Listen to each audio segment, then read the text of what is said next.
A noite de São Paulo se estendia como um tapete de luzes frias e distantes para além das paredes de vidro do escritório. No topo do arranha-céu, o mundo parecia um espetáculo silencioso, uma conquista material que Carlos Eduardo observava de sua cadeira de couro italiano. O ambiente era um reflexo de sua alma, minimalista, caro e desprovido de qualquer calor humano. O único som que quebrava o silêncio glacial era o zumbido quase imperceptível do ar-condicionado e o clique metódico de seus dedos no teclado do notebook. Cada objeto ali, da mesa de mogno polido à caneta de grife, fora escolhido para projetar poder e eficiência. Contudo, naquela vastidão de luxo e controle, o que mais se sentia era um profundo e esmagador vazio, uma solidão tão vasta quanto a metrópole que se deitava a seus pés, indiferente e pulsante. Carlos Eduardo, um homem na casa dos 50 anos, ajeitou o nó da gravata, um gesto automático que não conseguia disfarçar o cansaço crônico gravado em seu rosto. Seu terno, impecavelmente cortado, era uma armadura contra um mundo que ele aprendera a dominar, mas não a sentir. Em sua mente, a demissão de Laura, sua empregada doméstica, era apenas mais uma pendência na lista, uma otimização de recursos necessária por conta de um pequeno erro. Para que adiar? Pegou seu smartphone de última geração, uma ferramenta fria para uma decisão igualmente fria. Não havia tempo ou disposição para conversas difíceis. Um telefonema rápido, direto ao ponto, e o problema estaria resolvido antes de sua viagem de negócios na manhã seguinte. Ele discou o número de sua própria residência, esperando a voz submissa da funcionária para entregar a notícia de forma impessoal e definitiva. O telefone chamou 2 vezes antes de ser atendido. Mas a voz que veio do outro lado não era a de Laura. Era uma voz fina, quase um sussurro infantil, hesitante. Alô? Carlos Eduardo franziu a testa, impaciente. Por favor, chame a Laura, ele ordenou, seu tom cortante e desprovido de qualquer delicadeza. Houve um instante de silêncio do outro lado da linha, preenchido apenas por uma respiração assustada. Então, a voz da menina, que ele agora identificava como Flora, a filha de sua empregada, respondeu com uma firmeza que nascia do puro desespero. Por favor, não demite minha mãe, senão nós não teremos o que comer. A frase pairou no ar, simples, brutal e terrivelmente honesta. O mundo de Carlos Eduardo parou. Ele ficou mudo, o telefone em sua mão de repente pesando 1 tonelada. A ligação caiu, mas o eco daquelas palavras apenas começava. O silêncio que se instalou no escritório após a chamada era diferente. Não era mais o silêncio do controle, mas o da perturbação. Carlos Eduardo permaneceu imóvel, os olhos fixos na cidade iluminada que agora parecia zombar de sua insignificância emocional. A armadura que ele levou décadas para construir havia sido perfurada pela súplica de uma criança de 7 anos. Uma única frase desenterrou memórias que ele havia lutado a vida inteira para manter soterradas sob camadas de sucesso e indiferença. É impressionante como um único momento pode desmoronar o mundo que alguém construiu para si.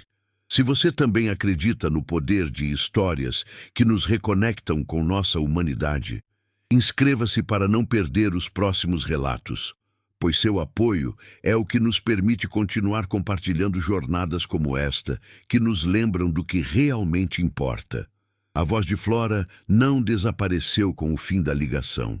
Pelo contrário, ela se instalou no silêncio do escritório de Carlos Eduardo, ecoando entre as paredes de vidro e a mobília de design. Ele tentou retomar seu trabalho, focar nos relatórios e nos gráficos que definiam seu universo, mas as palavras da menina eram como uma distorção em sua realidade perfeitamente calibrada. Nós não teremos o que comer. Uma declaração de fato, não um apelo dramático. A simplicidade daquela verdade era mais afiada do que qualquer negociação hostil que ele já havia enfrentado. Ele fechou o notebook. Mas a imagem de um prato vazio se projetou em sua mente com uma clareza assustadora. Pela primeira vez em décadas, o homem que comandava um império sentiu-se completamente impotente, encurralado não por um rival de negócios, mas pela pureza de uma necessidade fundamental que ele havia se esquecido que existia. A memória o atingiu sem aviso, uma onda de sensações há muito submersas. De repente, ele não estava mais em sua cadeira de couro italiano, mas em um chão de cimento frio, encolhido ao lado de sua mãe em um barraco de madeira. O cheiro de mofo e chuva impregnava o ar e sua barriga roncava com uma fome que era uma dor física, uma presença constante em seus dias. Ele se lembrou de olhar para o rosto de sua mãe, um rosto cansado e marcado pela preocupação, e de ver nela o mesmo desespero que sentiu na voz de Flora. Ele tinha 7 anos, a mesma idade da menina.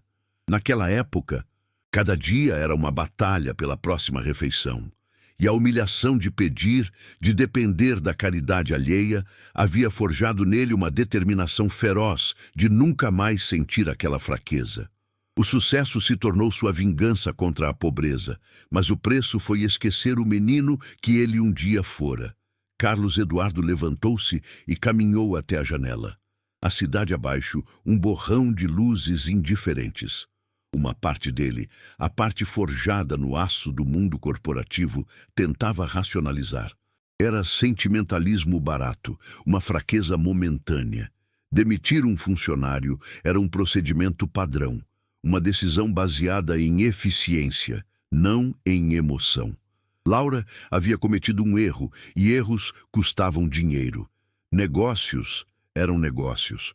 Ele repetiu o mantra que o guiara por toda a sua vida adulta, mas as palavras soavam ocas, desprovidas de seu poder habitual. A armadura de cinismo que o protegera por tanto tempo estava rachada, e através das fissuras, a vulnerabilidade de sua infância vazava, lembrando-o de que, antes de ser um CEO, ele era apenas um menino com fome que prometeu a si mesmo que nunca mais passaria por aquilo.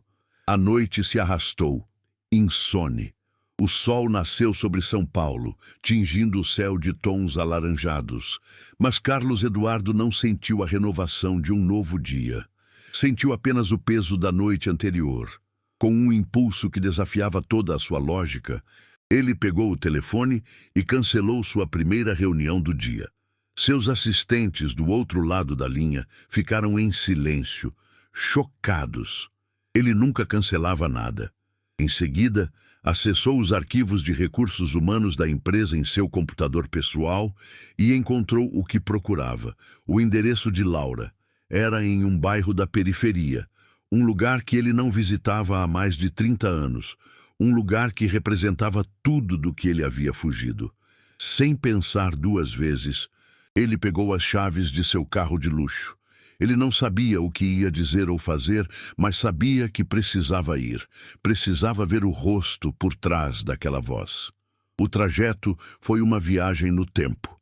O interior de seu carro alemão, com seu cheiro de couro novo e tecnologia silenciosa, era uma bolha de seu mundo presente. Mas à medida que se afastava do centro financeiro, a paisagem se transformava. Os arranha-céus de vidro davam lugar a prédios baixos e mal conservados, que por sua vez se tornavam casas de tijolos aparentes e ruas de terra batida. O asfalto liso se tornava irregular, forçando-o a diminuir a velocidade. Ele abriu a janela e o ar que entrou era diferente, carregado com os cheiros de vida real. Comida sendo preparada, poeira, a umidade que subia do córrego próximo.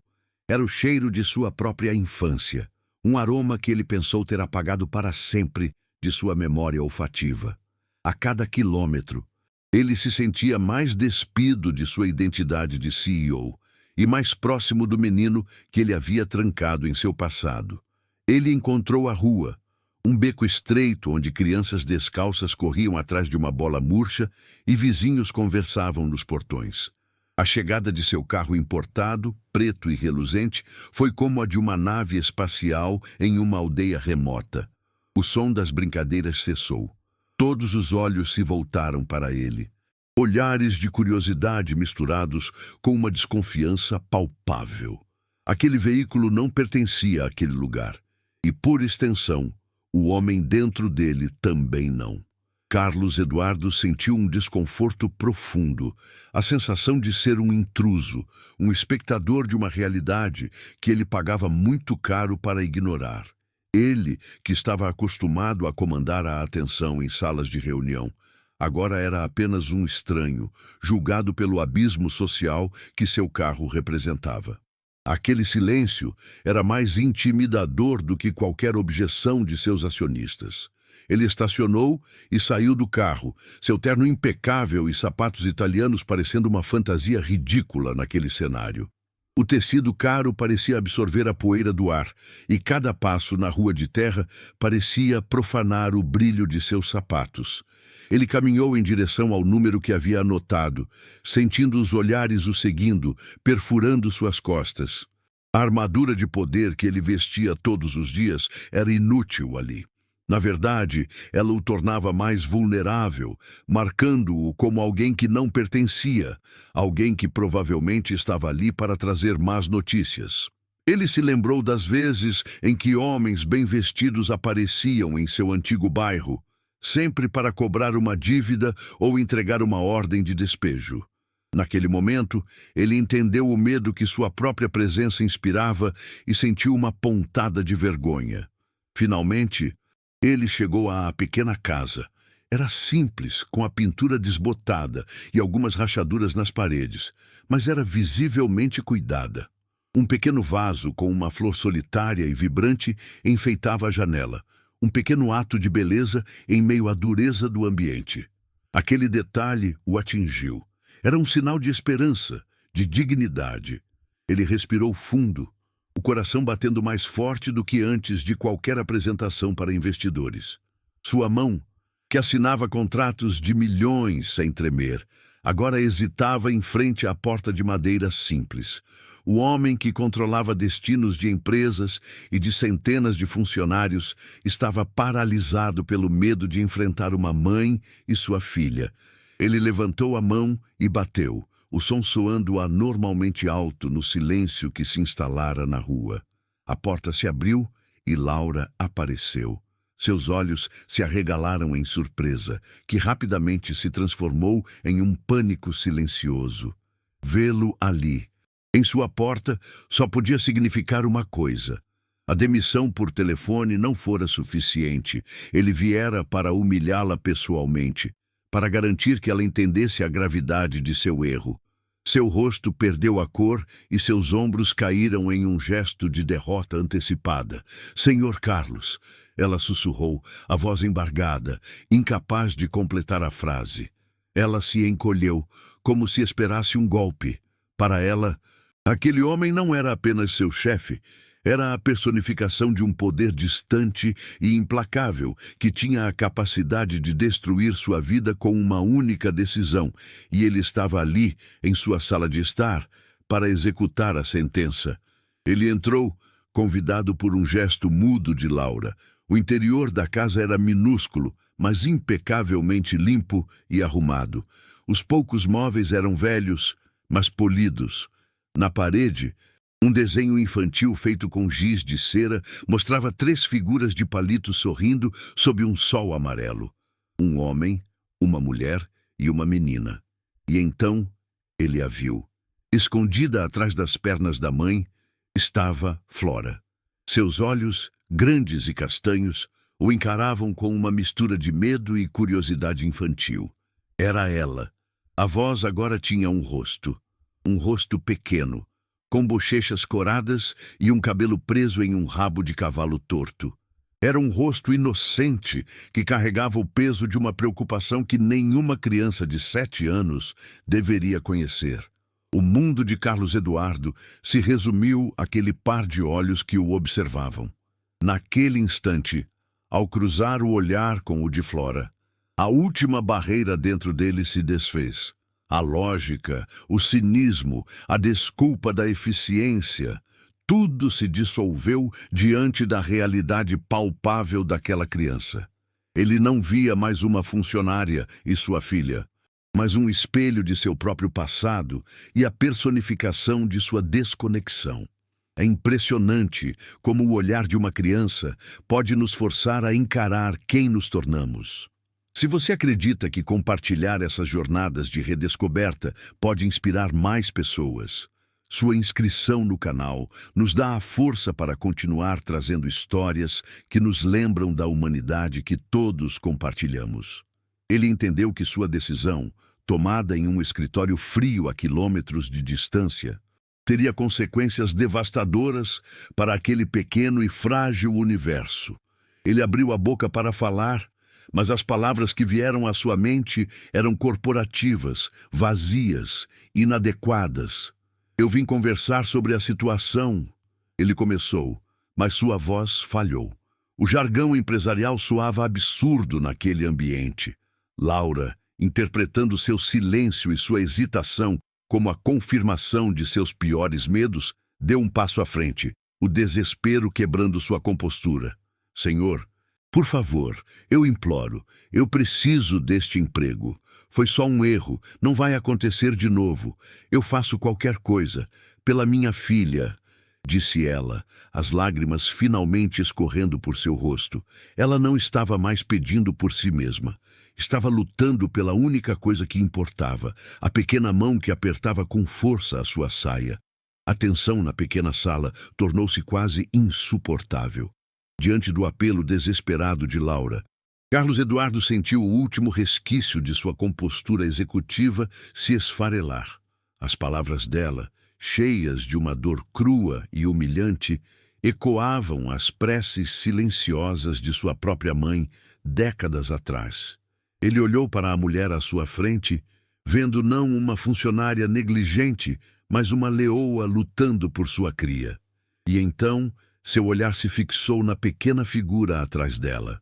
Flora o encarava, não mais com medo, mas com uma seriedade que não pertencia a uma criança. Naquele olhar, ele viu o reflexo do menino que fora, o menino que prometera a si mesmo nunca mais ser vulnerável. A ironia era esmagadora. Para se proteger daquela dor, ele se tornara o próprio agente causador dela na vida de outros. A sala pequena parecia encolher, sufocando-o com a verdade de quem ele havia se tornado.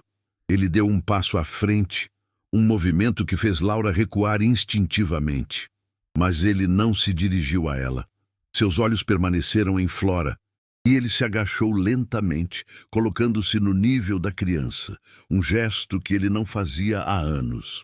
O tecido caro de sua calça se sujou com a poeira do chão, mas ele não se importou.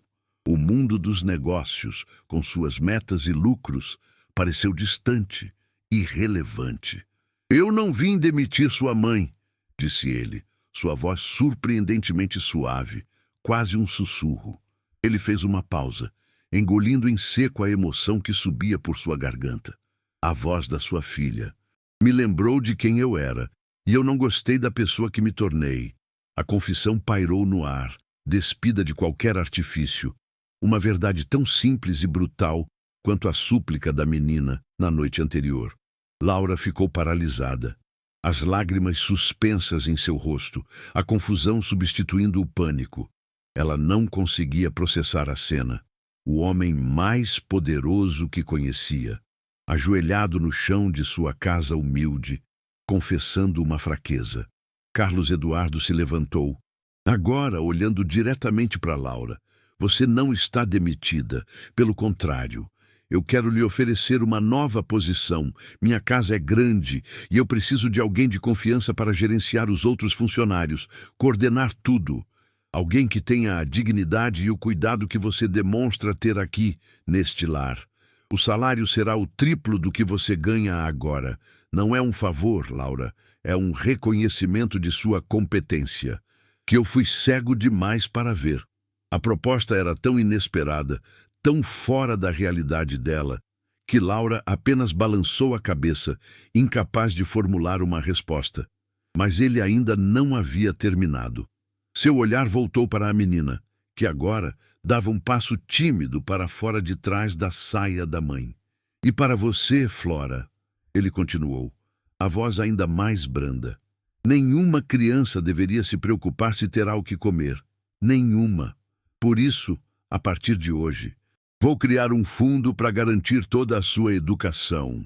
Da melhor escola que pudermos encontrar até a universidade que você escolher. Seu único trabalho será ser criança, estudar e sonhar com o que você quiser ser.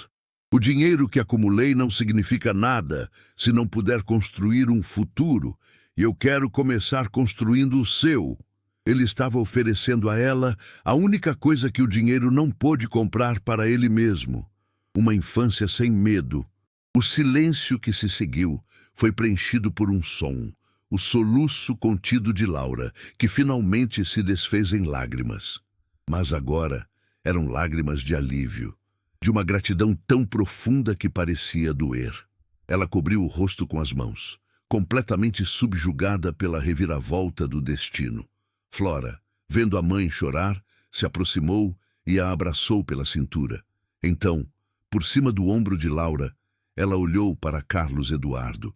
O medo em seus olhos havia desaparecido completamente, substituído por algo novo, algo que ele não via direcionado a si mesmo há muito tempo, um pequeno e hesitante sorriso. Naquele instante, na pequena sala de uma casa na periferia, o CEO bilionário sentiu um tipo de riqueza que nenhuma de suas ações na bolsa jamais poderia lhe proporcionar. Ele sentiu que estava, finalmente, voltando para casa. O caminho de volta para o centro da cidade foi uma jornada de redescoberta. As luzes de São Paulo, que antes pareciam conquistas frias e distantes, agora brilhavam com uma nova promessa, cada ponto de luz representando uma vida, uma história, uma luta. Carlos Eduardo dirigia devagar. O silêncio dentro do carro de luxo não era mais opressor, mas reflexivo. Ele não via mais a cidade como um tabuleiro de xadrez a ser dominado, mas como uma teia complexa de humanidade da qual ele finalmente se sentia parte. O terno caro parecia uma fantasia da qual ele estava se despindo. E pela primeira vez em muito tempo, o homem por baixo da armadura de CEO sentiu o ar entrar em seus pulmões com uma leveza desconhecida. Naquele dia, ele não fechou um negócio milionário, mas recuperou algo infinitamente mais valioso que havia perdido em algum ponto de sua escalada para o topo: sua própria alma. A mudança não foi apenas interna. Nos meses que se seguiram, a transformação de Carlos Eduardo se tornou visível para todos. Ele estabeleceu a Fundação Flora, uma organização dedicada a financiar a educação de crianças de famílias de baixa renda, garantindo que nenhuma outra voz precisasse implorar por uma chance de sonhar. Sua empresa, antes conhecida pela frieza corporativa, passou a ser um modelo de responsabilidade social, com a criação de uma creche para os filhos dos funcionários e programas de apoio familiar. Ele se tornou uma presença constante na vida de Flora, não como um benfeitor distante, mas como um tio, um mentor, alguém que a levava para tomar sorvete e ouvia atentamente sobre seus dias na escola. Laura, por sua vez, floresceu em sua nova posição, gerenciando a residência de Carlos com uma competência e dignidade que inspiravam a todos, tornando-se sua confidente e o pilar daquela nova e improvável família. 10 anos se passaram num piscar de olhos. Em um auditório lotado, sob luzes quentes e o som de aplausos emocionados, uma jovem de 17 anos, confiante e articulada, subiu ao pódio. Era Flora, a oradora de sua turma de formatura do ensino médio. Na plateia, Carlos Eduardo, com os cabelos agora quase todos grisalhos e um sorriso que lhe alcançava os olhos, a observava com um orgulho que era puramente paternal. Ao seu lado, Laura chorava baixinho, lágrimas de uma felicidade que um dia pareceu impossível. Eles não eram mais chefe e empregada, mas uma família unida por um laço forjado na vulnerabilidade e na redenção.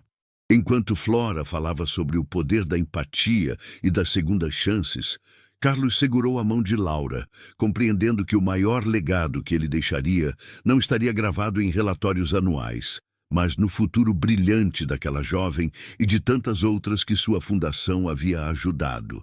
A história de Carlos Eduardo, Laura e Flora nos ensina que, às vezes, é preciso se perder completamente para encontrar o caminho de volta para casa. E que a verdadeira riqueza não se mede em cifras, mas na capacidade de ouvir o coração do outro. O telefonema que deveria ser um ponto final se tornou o início de tudo, provando que um único momento de conexão genuína pode reescrever destinos inteiros. Se relatos como este, que celebram a força da humanidade, também tocam a sua alma, sua inscrição é o que nos permite continuar compartilhando essas jornadas. Cada apoio nos ajuda a provar que, mesmo nos corações mais endurecidos, existe uma semente de compaixão, esperando apenas por uma voz para despertá-la e fazê-la florescer.